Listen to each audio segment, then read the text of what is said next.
বন্ধুরে আমার, হাবিল কাবিল তাদের বিয়ে নিয়ে পছন্দ নিয়ে বন্ধু ঝগড়া হলো। ঝগড়া করতে করতে এক পর্যায়ে বন্ধু কাবিল হাবিলকে হত্যা করে ফেললো। অনেক লম্বা ঘটনা বন্ধু।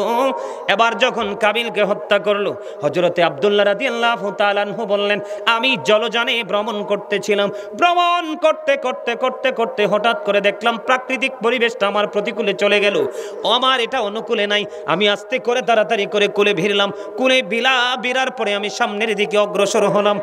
অগ্রসর যখন হলাম, আমি অগ্রসর হওয়ার পরে হঠাৎ করে সাদা ঘোড়ায় চড়ে টকবক করে আমার কাছে কিছু লোক আসলো। তারা ইশারা করে বললেন, ওই বাড়ির মধ্যে যাও।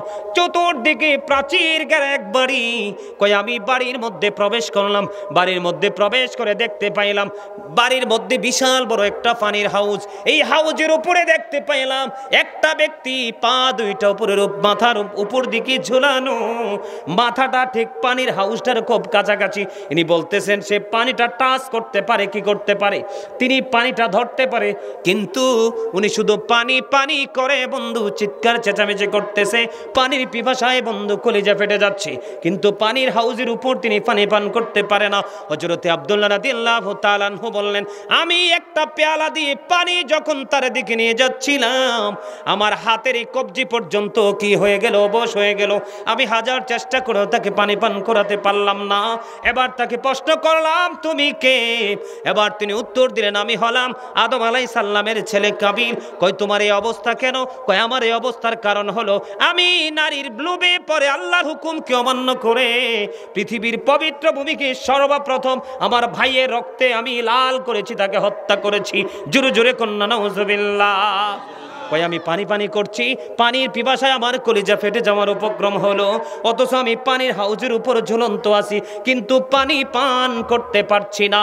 জোরে জোরে বলেন নাউজুবিল্লাহ। বন্ধুরে আমার, আমি আপনাদেরকে একটা এক্সাম্পল দেব। সেই এক্সাম্পলটা হলো সাদ বিন মুআয রাদিয়াল্লাহু তাআলা আনহুর ইন্তেকালের পরে ওনাকে যখন কবরে দাফন করা হলো, আমি পাপগুলোকে একটু আইডেন্টিফাই করতে চাই, শনাক্ত করতে চাই। পাপগুলো ঠিক কি ধরনের পাপ আমরা করতে পারি। আল্লাহ রাসূল বলেছেন, হাসতে হাসতে মানুষ এমন অপরাধ করে মাসরিক থেকে মাগরিব পর্যন্ত জাহান্নামের দিকে এগিয়ে যায়। জোরে জোরে কন্যা নাউজুবিল্লাহ। আল্লাহর হাবিব বলেছেন, আমি আমার উম্মতগুলোকে মাজায় ধরে ধরে জাহান্নাম থেকে বাঁচাইতে চাই, তারা আমার হাত পুশকে জাহান্নামে পড়ে যায়। সাদ বিন মুআয রাদিয়াল্লাহু তাআলা আনহু ইন্তেকালের পরে জানাজা হলো বন্ধু। জানাজার পরে তাকে কবরে দাফন করা হলো। দাফন করার পরে বন্ধু আমার নবী সাহাবায়ে কেরামদের কিনে তার কবরের পাশে দাঁড়িয়ে দাঁড়িয়ে দোয়া করছে, তাসবিহ তাহলিল পাঠ করছে। সাহাবায়ে কেরাম প্রশ্ন করলো, ইয়া রাসূলুল্লাহ, ইয়া হাবিবাল্লাহ, নবী গো, ও প্রাণের নবী, তার কবরের পাশে দাঁড়িয়ে দাঁড়িয়ে দোয়া করা, তাসবিহ তাহলিল পাঠ করার মানে কি? এবার আমার নবী বললেন, সাদ বিন মুআয এমন একজন আল্লাহ ওয়ালা, এমন ফরেজগার ব্যক্তি ছিলেন, ওনার জানাজায় ৭০,০০০ ফেরেশতা অংশগ্রহণ করেছে। জোরে জোরে কন্না আল্লাহু আকবার। নবী, ওনার জানাজায় যদি ৭০,০০০ ফেরেশতা অংশগ্রহণ করে গো, তাহলে ওনার কবরের পাশে দাঁড়িয়ে তাসবিহ তাহলিল দোয়া করার মানে কি? আমার নবী জানিয়ে দিল বন্ধু, তার প্রস্রাব করার পরে ভালো করে পবিত্র হতো না, এই কারণে তার কবরের মধ্যে আযাব জ্বলতেছে। আমার নবী দোয়া করে দিয়েছেন তার কবর আযাব বন্ধ। আপনার সবই ঠিক আছে, কিন্তু কি নাই? পবিত্রতা। লা তুকবালু সালাতুন বিগাইরি তুহুর আলা সাদাকাতিন মিন গলল। পবিত্রতা ছাড়া ইবাদত কবুল হয় না, হালাল উপার্জন ছাড়া দানও কবুল হয় না। কথা কি বুঝে আসছে আমার বন্ধুরে আমার? এবার আসেন, আমাদের দেশের মধ্যে মানুষ ভাইয়ে ভাইয়ে ঝগড়া করতে মজা পায় কি পায় না? আরো জোরে বলেন। কি আমাদের দেশে সবচেয়ে বেশি যে প্রতিহিংসামূলক আচরণটা হয় ভাই ভাইয়ের সাথে, পাপ যে পাপী লোক যে কেমন করে পাপ করে, পাপী লোক কাকে বলা হয়? আমি বন্ধু মুক্তাসার ভাবে ছোট্ট ছোট্ট করে আপনাদেরকে একটু বুঝিয়ে দিব। তার আগে এক হলো প্রস্রাব করার পরে পবিত্রতা অর্জন না করা। যেমন বিশেষ করে জুমার দিনে আপনি দেখবেন সারাদিন ঘোরাফেরা করবে মানুষ, সময় মতো মসজিদে যাবে না। ইমাম সাহেব খুতবা দেওয়ার সময় হলে মসজিদে চলে যায় ছোটাছুটি করে, প্রস্রাবখানায় গিয়েছে, প্রস্রাব করে পানি খরচ করে চলে গেছে। কিন্তু বোকা জানে না পুরুষের প্রস্রাব সহজেই বন্ধ ক্লিয়ার হয় না, একটু হাঁটাহাঁটি করতে হয়। ঠিক কিনা বলেন?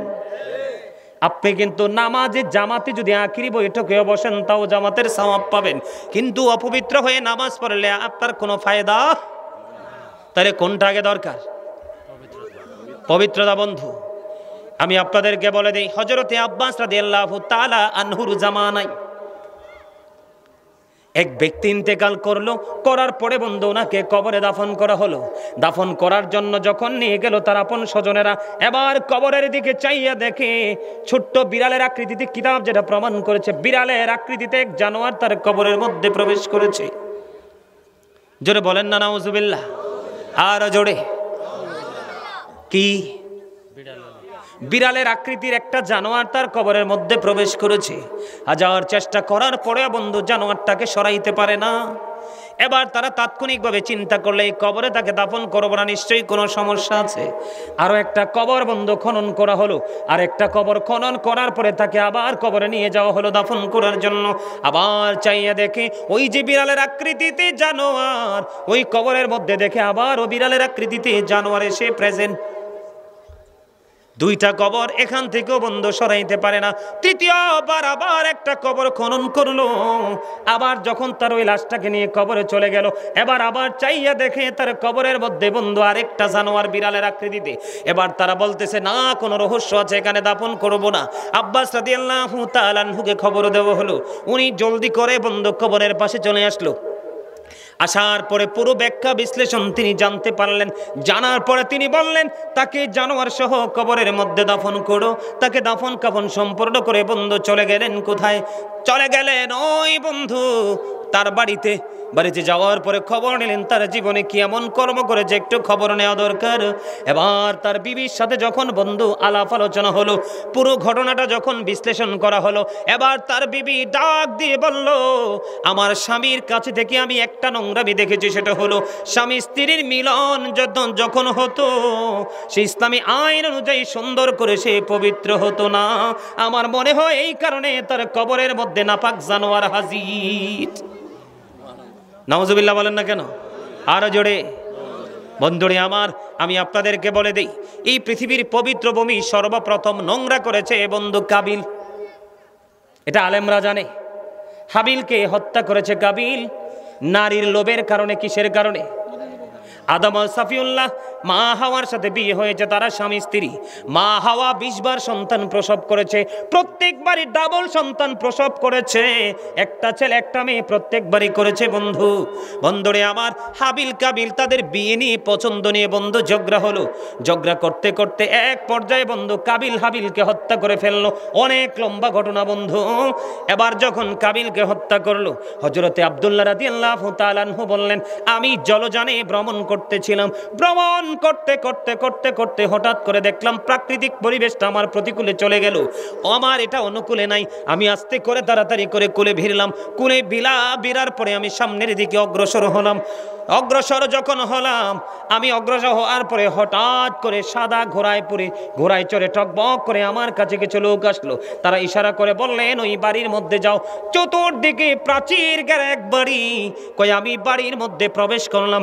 বাড়ির মধ্যে প্রবেশ করে দেখতে পাইলাম বাড়ির মধ্যে বিশাল বড় একটা পানির হাউস। এই হাউজের উপরে দেখতে পাইলাম একটা ব্যক্তি পা দুইটা উপরের মাথার উপর দিকে ঝুলানো, মাথাটা ঠিক পানির হাউসটার খুব কাছাকাছি। ইনি বলতেছেন সে পানিটা টাচ করতে পারে, কি করতে পারে, তিনি পানিটা ধরতে পারে, কিন্তু উনি শুধু পানি পানি করে বন্ধু চিৎকার চেঁচামেচি করতেছে। পানির পিপাসায় বন্ধু কলিজা ফেটে যাচ্ছে, কিন্তু পানির হাউজের উপর তিনি পানি পান করতে পারে না। হযরতে আব্দুল্লাহ রাদিয়াল্লাহু তাআলা আনহু বললেন, আমি একটা পেয়ালা দিয়ে পানি যখন তার দিকে নিয়ে যাচ্ছিলাম, আমার হাতের এই কবজি পর্যন্ত কি হয়ে গেল, অবশ হয়ে গেল। আমি হাজার চেষ্টা করেও তাকে পানি পান করাতে পারলাম না। এবার তাকে প্রশ্ন করলাম, তুমি কে? এবার তিনি উত্তর দিলেন, আমি হলাম আদম আলাইহিস সালামের ছেলে কাবিল। তোমার এই অবস্থা কেন? আমার এই অবস্থার কারণ হলো আমি নারীর লোভে পড়ে আল্লাহর হুকুমকে অমান্য করে পৃথিবীর পবিত্র ভূমিকে সর্বপ্রথম আমার ভাইয়ের রক্তে আমি লাল করেছি, তাকে হত্যা করেছি। জোরে জোরে কন্যা নাউজুবিল্লাহ। আমি পানি পানি করছি, পানির পিপাসায় আমার কলিজা ফেটে যাওয়ার উপক্রম হলো, অথচ আমি পানির হাউজের উপর ঝুলন্ত আছি, কিন্তু পানি পান করতে পারছি না।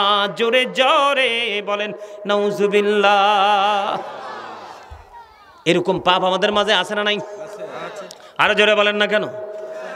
বন্ধুরে আমার, আল্লাহর হাবিব স্বপ্নযোগে, আল্লাহর হাবিব স্বপ্নের ব্যাখ্যা দিতে গিয়ে সাহাবায়ে কেরামদেরকে বললেন, আমাদের মধ্যে সুদ আছে না নাই? কথা বলে না। আরে ভাই বলেন না, সুদ খায় কি খায় না? হাদিস শরীফের মধ্যে এসেছে, যে ব্যক্তি সুদ খাইলো সে যেন তার মায়ের সাথে জিনা করলো। এত ভয়ঙ্কর পাপ। মায়ের সাথে জিনা করা তো থাক দূরে, পাগল যদি হয় সন্তান, মায়ের দিকে যদি কোনো পাগল যদি কুনজর দেয়, ওই পাগল সন্তান ওই অসভ্যর চোখ দুইটা তুলে ফেলবে। ঠিক কিনা বলে? কিন্তু আল্লাহর হাবিব জানিয়ে দিয়েছেন, সুদ যারা খায় তারা যেন তার মায়ের সাথে জিনা করলো। সুদের মাধ্যমে 1 টাকা উপার্জন করা 36 বার জিনা করার চাইতেও জঘন্য অপরাধ। আল্লাহর হাবিব স্বপ্নের ব্যাখ্যা দিতে গিয়ে সাহাবায়ে কেরামদেরকে বললেন, বন্ধু, আল্লাহর হাবিব দেখতে পাইলেন একটা লোক রক্তের নদীর মধ্যে সাঁতার কাটে। কি করে? কথা বলে না। রক্তের নদীর মধ্যে সাঁতার কাটতেছে, আরেকজন কুলের মধ্যে পাথর নিয়ে দাঁড়িয়ে আছে।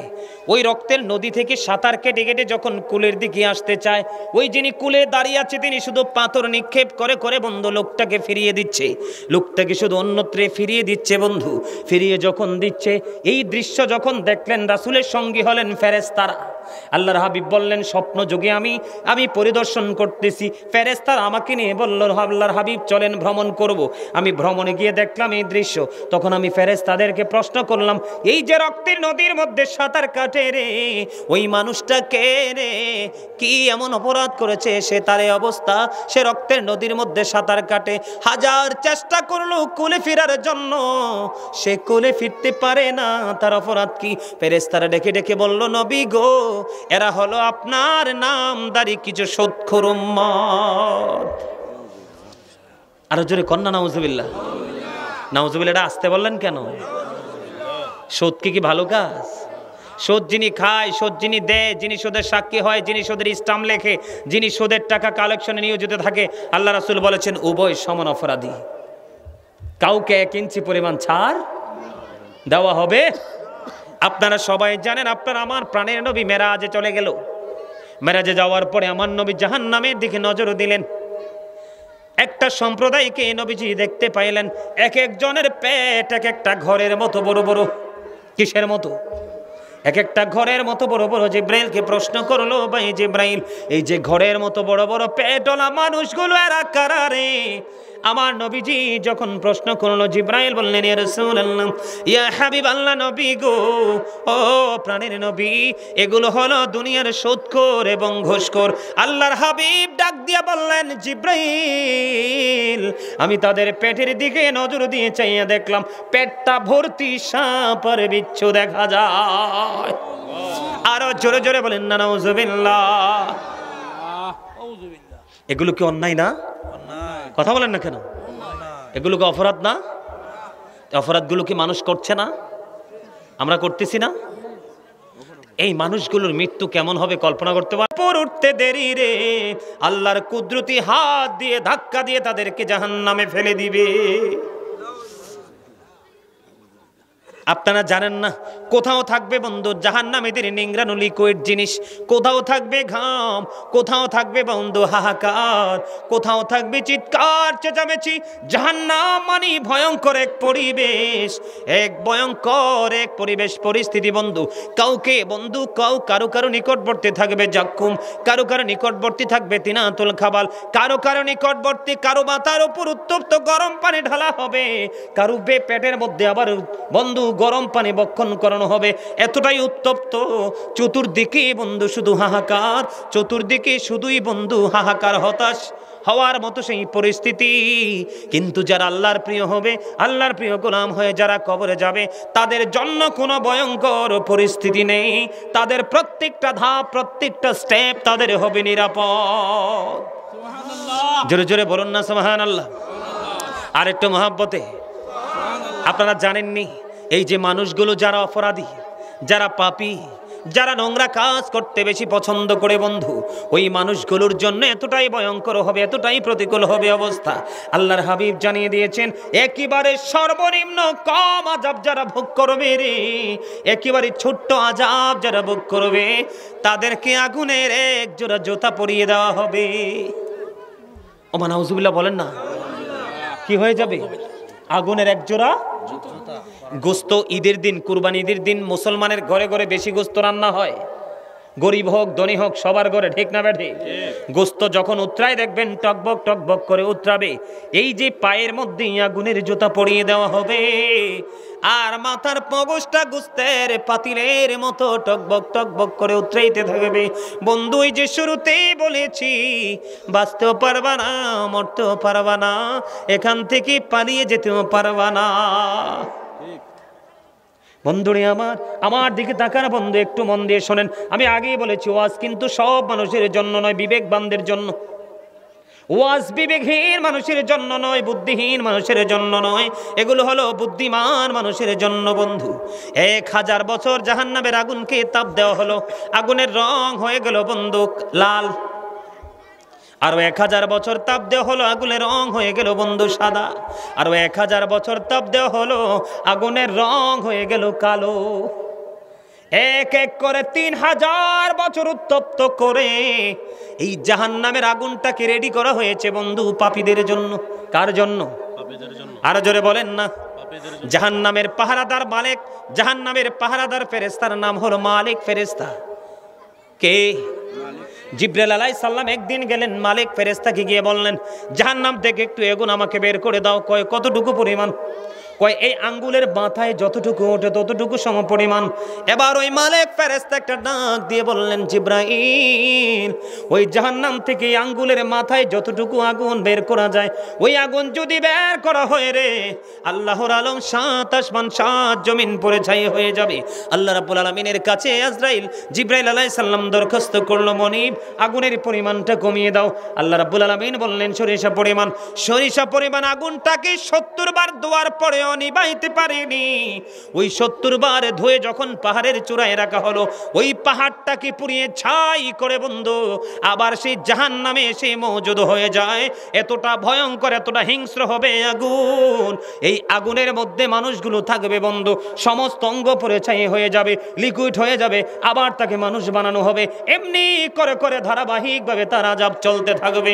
ওই যে বলেছি, আল্লাহ বলেছেন, ইন্না বাতশা রাব্বিকা লাশাদীদ, আল্লাহ ধরবে খুব শক্তভাবে, ইন্নাল্লাহা সারিউল হিসাব, আল্লাহ হিসাব নিবে খুব শক্তভাবে বন্ধু। যখন তুমি ধরা পড়ে যাবে, বাঁচতে পারবা না, মরতে পারবা না, পালাইতেও পারবা না। জোরে জোরে বলেন আল্লাহু আকবার। বন্ধুরে আমার, এখানেই শুধু ক্ষান্ত নয়, জাহান্নামীদের যখন পানির পিপাসা লাগবে, কি লাগবে? আমাদের দেশে কিন্তু কাজ করে আসলে যখন আমরা টায়ার্ড ফিল করি, তখন গরম পানি খাইতে চাই না, ফ্রিজের পানি খাই, ঠিক কিনা বলেন? এটাকে ঠান্ডা করার জন্য। কিন্তু পাপী, পাপ করতে করতে আমল নামা পুড়িয়ে ফেলেছো, এরপরে অনুতপ্ত হও না, আল্লাহকে ভয় করো না বন্ধু, তওবা করো না, ক্ষমা চাও না, কেমন করে সহ্য করবা? আল্লাহ রাব্বুল আলামিন সূরা ইউনূসের 44 নম্বর আয়াতে তিনি এটাকে ইনশিওর করে দিয়েছেন। আল্লাহ বলেছেন, ইন্নাল্লাহা লা ইয়াজলিমুন নাসা শাইয়্যান ওয়ালাকিন্নান নাসা আনফুসাহুম ইয়াজলিমুন। আল্লাহ বলেছেন, আল্লাহ বান্দার উপর অত্যাচার করে না, বান্দা নিজেই নিজের উপর অত্যাচার করে। আওয়াজ তুলে বলেন আল্লাহু আকবার। আর কোন কেউরে দোষ দেওয়ার সুযোগ আসেনি দাদা ভাই? আল্লাহ কি বলছে? আল্লাহ বান্দার উপর কি করে না? জুলুম করে না। আপনারা মনে মনে ভাবতে পারেন আল্লাহ না রহিম রহমান? শুধু রহিম রহমান মুখস্থ করলে চলবে না, আল্লাহর আরেকটা নামও আছে, কাহার। কি? আরো জোরে বলেন না কেন? আল্লাহ কি বলেছে? সূরা ইউনূস 44 নম্বর আয়াত। বাড়ির যে তালাশ করবেন, অথবা আপনাদের মসজিদে ইমাম সাহেবকে প্রশ্ন করবেন, হুজুরি বললে গেছে এটা। আল্লাহ বলেছেন, আল্লাহ বান্দার উপর কোনো জুলুম করে না, অত্যাচার করে না, বান্দা নিজেই নিজের উপর অত্যাচার করে। আল্লাহ বলেছেন, যারা অত্যাচারী রে, তোমরা কান খুলে শুনে রাখো, আল্লাহু লা ইউহিব্বুজ জালিমিন। আল্লাহ রাব্বুল আলামিন বলেছেন, জালেম যারা, অত্যাচারী যারা, আল্লাহ জালেমদেরকে ভালোবাসে না। কি করে না? ভালোবাসে না রে। ও ও বন্ধু গোপীনাথপুর উত্তরপাড়া গ্রামের মানুষ, আমার ভাই, আমার বাবা, বাবা গো, আমার মা বোনদেরকে ডেকে ডেকে বলবো গো, একটু হৃদয়ের জানালা খুলে শোনো। আল্লাহ জানিয়ে দিয়েছেন আল্লাহ তার বান্দার উপর জুলুম করে না, কারণ আল্লাহ বলেছেন আমি আমার মন মতো করে আমার বান্দাকে বানাইছি। আল্লাহ রাব্বুল আলামিন কোরআন শরীফে সূরা ৩ এর মধ্যে বলেছেন লাকাদ খালাকনাল ইনসানা ফি আহসানি তাকওয়িম। আল্লাহ সূরা ইনফিতরের মধ্যে বলেছে মন মতো করে বানাইছে, সূরা ৩ এর মধ্যে বলেছে আল্লাহ সুন্দর করে বানাইছে। এই সুন্দর মানুষকে আল্লাহ কষ্ট দিতে চায় না, তাদের উপর আল্লাহ জুলুম বন্ধ করতে চায় না। আল্লাহ এই জন্য বলেছে আল্লাহ বান্দার উপর জুলুম করে না, বান্দা নিজে নিজের উপর জুলুম করে। আর যারা জুলুম করে আল্লাহ বলেছেন আল্লাহ তাদেরকে পছন্দ করে না। সবচেয়ে বড় ভয়ঙ্কর খবর হলো আল্লাহ বলেছেন ওমালিজ জালিমিনা মিন আনসার, যারা জালেমরা যখন বিপদে পড়বে, তাদের পুরো পরিবার যখন তাদের প্রতিকূলে চলে যাবে, আল্লাহ বলেছেন বান্দা মনে রেখো গো, আমি তোমাদের জন্য কোনো সাহায্যকারীও রাখবো না। জালেমরা যখন বিপদে পড়ে আল্লাহ তাদের জন্য কোনো সাহায্যকারীও বরাদ্দ, কথা বলেন না কেন? তাদের জন্য কোনো সাহায্যকারী কি রাখবে না? নাই। কে বলেছে? আল্লাহ। তা আল্লাহ যদি আপনার জীবন থেকে সাহায্যকারী সরিয়ে দেয়, সাহায্যকারীর কল্পনা কি করলে লাভ হবে না? কথা বলেন না কেন? বন্ধুরে আমার, এই জন্য বলতেছি একটু সাবধান হও, একটু সচেতন হয়। দুনিয়ার পিছে ছুটবে, দুনিয়ার যখন কাজ করা প্রয়োজন তখন করবে, যখন তুমি আল্লাহর গোলামি করার দরকার তখন করবে। যেমন আজকের এই দিনটাই গ্রামবাসীর জন্য উত্তম ছিল এই মাহফিলকে বরণ করা। কথা বলেন না কেন? বন্ধুরে আমার, আমার দিকে নজর দিয়ে তাকান। যখন পানির পিপাসায় বন্ধু কলেজে ফেটে যাবে, আল্লাহর হাবিব জানিয়ে দিয়েছেন উত্তপ্ত গরম পানি তাদেরকে, একটা হাদিসের মধ্যে এসেছে মাথা দিয়ে ঢেলে দেওয়া হবে, আর একটা মধ্যে এসেছে তাদেরকে খাওয়ানো হবে। এতটাই উত্তপ্ত হবে, নিচে দিয়ে সব কিছু বন্ধু লিকুইড হয়ে বেরিয়ে হয়ে যাবে। ওই যে জুস খান না, জুস, কথা বলে না, জুসের মতো হয়ে বন্ধু বের হয়ে যাবে। বাঁচার সুযোগ নাই, মরার সুযোগ নাই, পালিয়ে যাওয়ার কোনো সুযোগ নাই। আল্লাহর হাবিব আরো বলেছেন তাদের জন্য খাবারের ব্যবস্থা করে রেখেছেন। কোরআন এসেছে সেই খাবারটা হলো বন্ধু জখম। কি? মুখের কাছে আনতে দেরি দাঁতগুলো খসে পড়ে যাবে, ভিতরে যাইতে দেরি সব কিছু বন্ধু একেবারে লিকুইড হয়ে বের হয়ে যাবে। এখানে শুধু ক্ষান্ত নয়, আল্লাহর হাবিব বলেছে, আল্লাহর হাবিব বলেছেন পাপীদের জন্য আরেকটা খাবার বরাদ্দ করা আছে, সেটার নাম হলো বন্ধু তিনাতুল খাবাল। ইয়া রাসূলুল্লাহ, ইয়া হাবিবাল্লাহ, নবী গো, এই তিনাতুল খাবালটা কি গো নবী? আমার নবী বলেছেন আরেকটা জাহান্নামীর রক্ত, পুজ অথবা ঘাম। জোরে কন্যা নাউজুবিল্লাহ। আরে আরো জোরে বলেন না নাউজুবিল্লাহ। কই যাব তখন আমরা? আছে মরার জায়গা আছে, বাসার জায়গা আছে, পালাবার জায়গা আছে? কিচ্ছু তো নাই।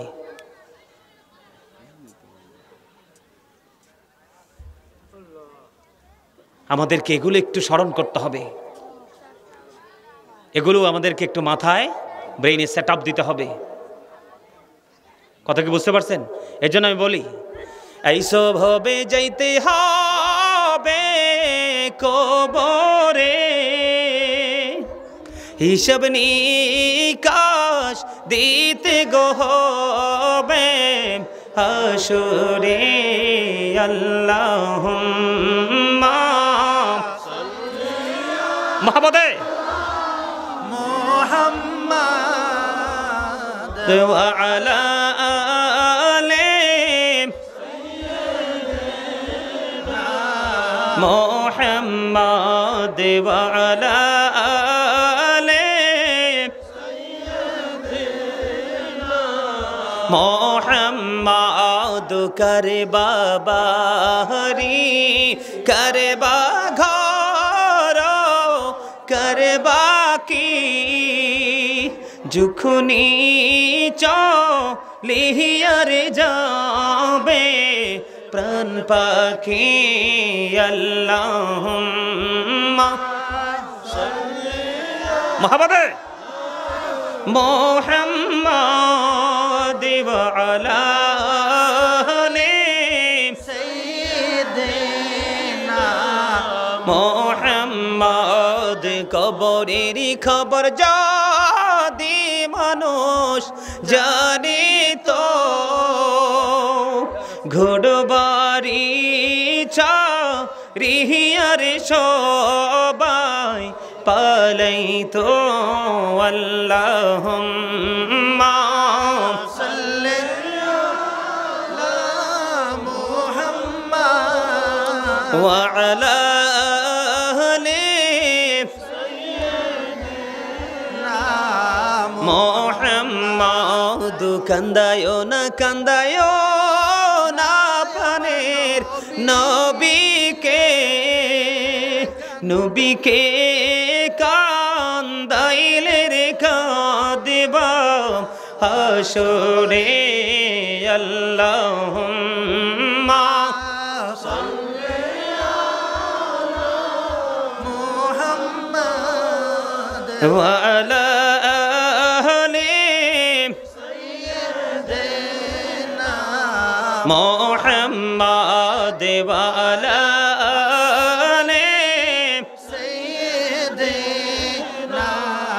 মুহাম্মদ জোরে জোরে কোন আলহামদুলিল্লাহ। কথাগুলো ঠিক না? কবরের খবর কেউ জানে না। জানে না। ভালো কাজ করে আল্লাহ রাসূল যেন সন্তুষ্ট হয় সেই কাজ করে আমাদের ভবিষ্যতের উজ্জ্বল স্বপ্ন আমাদেরকে দেখতে হবে। কথা বলেন। ভালো কাজের রেজাল্ট কিন্তু পুরো অন্যরকম। ভালো কাজের রেজাল্ট কি শুধু ভালো? একেবারে নিয়ামতে পরিপূর্ণ। বন্ধুরে আমার, এত কথা তাবারক দেওয়ার সময় হয়েছে, কিন্তু ডিস্টার্ব করো না। এতক্ষণ সবাই বসে রইছো, আমরা কিছুক্ষণ পরে মিলাদ কিয়ামের মধ্য দিয়ে আজকের মাহফিলকে সম্পন্ন করব। তোমরা তাবারক নেওয়ার আগে, তাবারক খাওয়ার আগে তোমরা ডিস্টার্ব করো না। বন্ধুরে আমার, আমি ছোট্ট করে একটা মেসেজ দিব আপনাদেরকে বোঝানোর জন্য। যারা আজান দিলে 5 ওয়াক্ত নামাজের দিকে নামাজ পড়ার জন্য পাগল পারা হয়ে যায়, মা বাবার সেবা করে, মা বাবার প্রিয় সন্তান হয়ে যায়, মানুষের সাথে বন্ধু সৎ আচরণ ভালো আচরণ করে আল্লাহ রাসূলের অর্ডার মেনে আল্লাহর প্রিয় হয়ে যায়। এমনি করে করে জীবনের শুরু থেকে শেষ পর্যন্ত আপনি যখন ধীরে ধীরে ভালো কাজ করতে করতে যখন আপনি কবর পর্যন্ত চলে যাবেন, বন্ধু চমৎকার একটা মেসেজ। মুহাম্মদ ইবনে নসর রাদিয়াল্লাহু তাআলা আনহুর বাবা। আমরা কিন্তু এখন মানুষ মারা গেলে কিন্তু জানাজায় যেতে চাই না। জানাজায় যদিও যাই ফর্মালিটি রক্ষা করে বন্ধু মাটি দিতে যাই না। আমাদের মধ্যে কত ধরনের কত কন্ডিশন তৈরি হয়ে যায়। মুহাম্মদ ইবনে নসর রাদিয়াল্লাহু তাআলা আনহুর বাবা, তিনি মানুষ মারা গেলে তার জানাজায় শরীক হতে পারলে খুশি হইতেন। একদিন তিনি এমন একজন ব্যক্তির জানাজায় তিনি অংশগ্রহণ করলো। অংশগ্রহণ করার পরে তার জানাজার কাজটা সম্পূর্ণ হলো। পরে তাকে কবরে দাফন করা হলো। কবরে দাফন করার পরে আস্তে আস্তে আস্তে আস্তে করে সব মানুষগুলো বন্ধু চলে গেল। সব মানুষ যখন চলে গেল, মুহাম্মদ ইবনে নসর রাদিয়াল্লাহু তাআলা আনহুর বাবা তিনি দাঁড়ায় রইলেন। সর্বশেষ পর্যন্ত ধীরে ধীরে সব মানুষগুলো চলে গেল। উনি বলতেছেন, আমি দেখতে পাইলাম জিন্দা যেন 2টা মানুষ তার কবরের মধ্যে ঢুকতেছে। সুবহানাল্লাহ, সুবহানাল্লাহ। কি জিন্দা 2টা মানুষ, জীবিত যেন 2টা লোক তার কবরের মধ্যে প্রবেশ করতেছে। এই দৃশ্য দেখে তিনি আশ্চর্য হয়ে গেলেন। ব্যাপার কি? জীবনে কত মানুষের জানাজা অংশগ্রহণ করলাম, কত মানুষকে দাফন করে তার কবরে মাটি দিলাম, জীবনে কোনোদিন এই গল্প শুনি নয়, দেখে তো দূরের কথা। আশ্চর্য ধরনের কাহিনী দেখতে পাইলাম। তিনি দাঁড়িয়ে রইল, চিন্তায় তিনি বিভোর হয়ে গেলেন। ব্যাপারটা কি, কারণটা কি? 2 জনের মধ্যে তিনি হঠাৎ করে চাইয়া দেখলেন একজন চলে যাচ্ছে, আর একজন কবর থেকে কোনোভাবে বন্ধ বের হচ্ছে না। মুহাম্মদ ইবনে নসর রাদিয়াল্লাহু তাআলা আনহুর বাবা তিনি এই কবরটার পাশে দাঁড়িয়ে দাঁড়িয়ে 10 বার সূরা ইয়াসিন, সূরা মুলক তেলাওয়াত করলেন। তেলাওয়াত শেষ করার পরে আল্লাহ রাব্বুল আলামিনের দরবারে দরখাস্তের হাত বাড়িয়ে দিলেন, মনিব এই যে আমরা তাৎক্ষণিকভাবে যে ডেড বডিটাকে কবরে রাখলাম, এই কবরের মধ্যে আমি দেখেছি রহস্যময় দৃশ্য, সেই রহস্য কি জানতে মনে চায়? আল্লাহর কাছে দরখাস্ত দিলেন। বন্ধু দরখাস্ত দেওয়ার পরে তিনি নজর দিয়ে চাইয়া দেখলেন ওনার ওই কবরটা, নতুন কবরটা ফাইটা দুইটা টুকরা হয়ে যায়। জোরে বলেন না আল্লাহু আকবার। নতুন কবরটা ফেটে দুইটা টুকরা হয়ে গেল। কবরটা ফেটে দুইটা টুকরা হতে দেরি হলো রে, ওই যে দুইজন এসেছিলেন, একজন রয়েছে উনি বের হয়ে চলে যাচ্ছেন। ওই মুহাম্মদ ইবনে নসর রাদিয়াল্লাহু তাআলা আনহুর বাবা ওনাকে ডাক দিলেন, ডাক দিয়ে বললেন, দাঁড়ান, আপনারা কে গো? একজন আগে চলে গেছে, এখনো পর্যন্ত আপনি কবরে অবস্থান করতেছেন। এবার তিনি বললেন, আমরা পৃথিবীর কোনো সাধারণ মানুষ নই, আমরা দুনিয়ার কোনো মানুষ নই, আমরা আল্লাহ রাব্বুল আলামিনের পক্ষ থেকে আল্লাহর প্রিয় বান্দার কবরে এসেছি। আমরা দুইজন ফেরেশতা, একজন অনেক আগে চলে গেছে, এখনো পর্যন্ত আমি কবরের মধ্যে অবস্থান করতেছি। কেন এসেছেন? যিনি আজকে ইন্তেকাল করেছে উনি হলেন আল্লাহর প্রিয় বান্দা। আল্লাহ রাব্বুল আলামিন বলেছে, যাও আমার প্রিয় বান্দার কবরে তোমরা চলে যাও, যদি সে প্রশ্নের উত্তর দিতে না পারে রে, তোমরা তার প্রশ্নের জবাবগুলো শিখিয়ে দিও।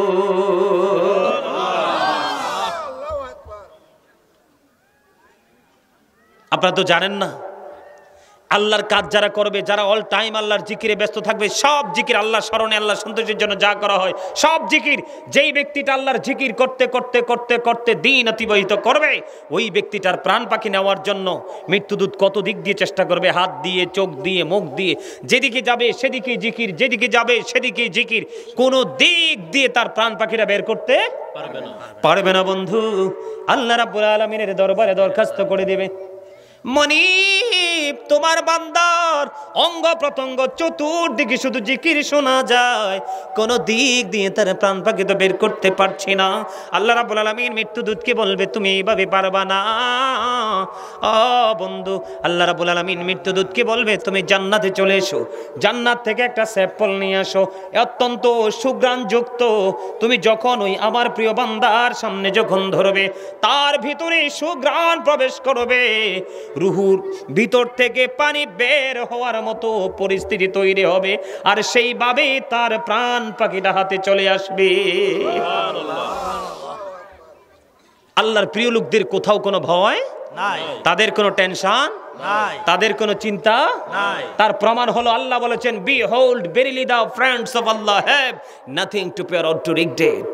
আল্লাহ বলেছেন, আলা ইন্না আউলিয়া আল্লাহি লা খাউফুন আলাইহিম ওয়া লা হুম ইয়াহজানুন। আপনারা তো জানেন না, হাদিস শরীফের মধ্যে এসেছে, আল্লাহ রাসূল বলেছেন, আল্লাহ রাব্বুল আলামিন চায় না আল্লাহর প্রিয় বান্দা পৃথিবীতে থেকে কষ্ট পাক, আর আল্লাহর প্রিয় বান্দা চায় না মৃত্যুবরণ করতে। তার মানে আল্লাহর যারা প্রিয় হয়ে গেছে কেউ কি চায় মরতে? আল্লাহ বলেছেন তারা মৃত্যুবরণ করতে চায় না, আর আমি আল্লাহ তাদেরকে পৃথিবীতে রেখে কষ্ট দিতে চাই না। জোরে জোরে কন্যা সুবহানাল্লাহ। সম্মানিত উপস্থিতি, এখনো সময় আছে, এখনো সময় আছে আমাদের ক্ষমা চাওয়ার, তওবা করার, আল্লাহ রাব্বুল আলামিনের দিদার পর্যন্ত পৌঁছে যাওয়ার। সময় কিন্তু শেষ, সময় কিন্তু শেষ হয়নি। আপনার যদি আল্লাহর কাছে যে সমস্ত জীবনের গুনার কথা মনে করে কেউ যদি মাছির মাথার সম পরিমাণ চোখের পানি ফালায়, আল্লাহ রাব্বুল আলামিন তার জন্য জাহান্নামের আগুনকে হারাম করে দিবে।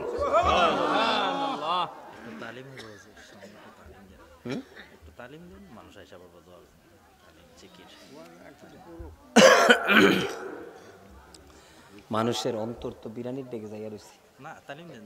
আরে আমি বুঝি তো, কি বল কইছি কথা। বাঙালি যে খারাপ, শুধু আপনাদের এই জায়গার না, ডেক দেন 100টা শেষ করে ফেলবে কয়েক মিনিটে, কিন্তু ওয়াজে দেন। মসজিদগুলোর অবস্থা দেন না, কত ডিজিটাল মসজিদ হইতেছে, মুসল্লি কি ডিজিটাল হইছে? এইগুলা কিয়ামতের আলামত। এই জন্য এখন যেই মাহফিল তাবারুক করে না, এটা মজা লাগে। হ্যাঁ, যেটা যেই দিই তাবারুক নাই, আমি কই এইটা ঠিক আছে। আজকে ইমানি পরীক্ষা হইব। কি হইব? কি বলছি? হ্যাঁ, কেডা যায় কেডা থাকে এটা বোঝা যায়। আগামী বছর থেকে মাহফিল করলে বিরিয়ানি করবেন না, তাবারক করবেন না। কি ভুল কইছি? তাবারক টাকা দিয়ে আমি একটা এতিম বাচ্চারে বিয়ে দিয়ে দিবেন, অথবা তার একটা টিউবওয়েল বসাই দিবেন, বা ঘরের চাল দিয়ে দিবেন। লাভ কি?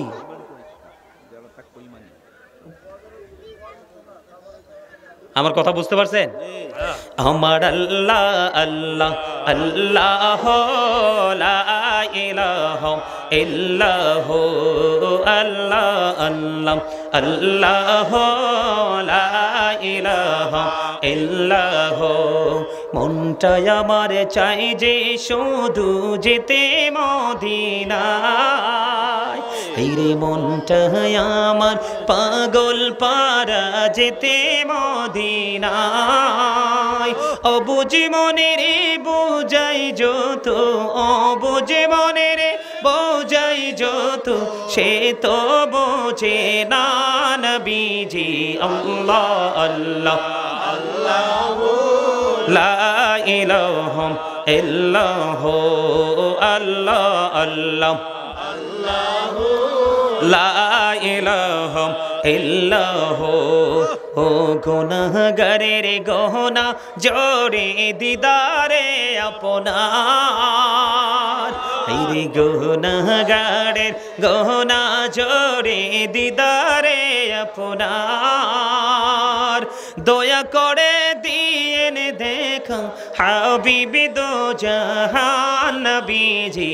আল্লাহ আল্লাহ আল্লাহ লা ইলাহা ইল্লাহ আল্লাহ আল্লাহ আল্লাহ লা ইলাহা ইল্লাহ। प्यारे सुरोते हस्त चेहरा मोह से जरती फूल, चाँद का टुकड़ा नूर का पुतला, चाँद का टुकड़ा नूर का पुतला, हो का प्यार रसूल नबी जी। अल्लाह अल्लाह अल्लाह ला इलाहा इल्लाह अल्लाह अल्लाह লা ইলাহা ইল্লাহ। না জানি তো বাইতে নৌকা, না জানি সাঁতার, হাইরে না জানি তো বাইতে নৌকা, না জানি সাঁতার। হাইরে দয়া করে পার করিও জাহান্নাম মাজার নবীজি। আল্লাহ আল্লাহ আল্লাহ লা ইলাহা ইল্লাহ আল্লাহ আল্লাহ আল্লাহ লা ইলাহা ইল্লাহ। আপন নূর দিয়া আল্লাহ করিয়া সৃজন, রে আপন নূর দিয়া আল্লাহ করিয়া সৃজন। আরশের পরে কুরসির তরে রাখিলেন গোপন নবীজি। আল্লাহ আল্লাহ আল্লাহ লা ইলাহা ইল্লাহ আল্লাহ আল্লাহ লা ইলাহা ইল্লাহ। মক্কা ছেড়ে প্রাণের নবী মদিনাতে যায়, হায়রে মায়ের দেশের জন্য নবী ফিরে ফিরে চায় নবীজি। আল্লাহ আল্লাহ আল্লাহ লা ইলাহা ইল্লাহ আল্লাহ আল্লাহ লা ইলাহা ইল্লাহ। সশরীরে জিন্দা নবীজি সোনার মদিনায়, আসুন সবাই দাঁড়াইয়া